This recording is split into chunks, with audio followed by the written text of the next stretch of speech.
आलसी चूहे और उत्सव। बहुत समय पहले एक छोटे से गांव में एक खुशहाल चूहा रहता था।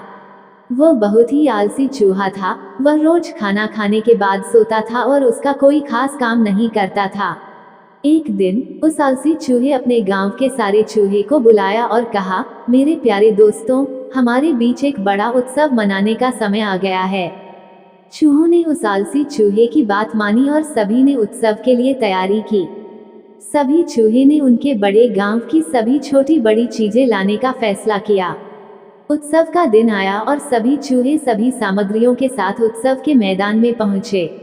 उनके पास खाना पीना, गाने बजाने की सभी चीजें थी। सभी उस उत्सव को लेकर बहुत ही खुश थे। ये पहली बार था जब आलसी चूहे ने कोई उत्सव रखा था जिससे सभी बहुत खुश थे। चूहों ने उत्सव मनाने में बहुत ही मजा किया, गाने गाए और नृत्य किया।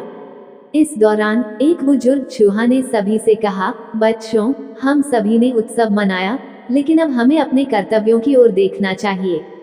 हमें ये सोचना चाहिए कि हमारे गांव का संस्कृति और परंपराएं हमारे लिए कितनी महत्वपूर्ण हैं। हमें अपने कर्तव्य में कभी भी आलस्य नहीं करना चाहिए और हमेशा कड़ी मेहनत करके अपने लक्ष्य को प्राप्त करना चाहिए।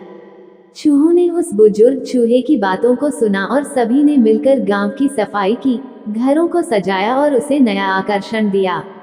उस दिन से आलसी चूहे ने कभी भी आलसी नहीं होने का निश्चय किया और अपने जीवन को सफल बनाने का निश्चय किया और हमेशा के लिए आलस्य त्याग दिया।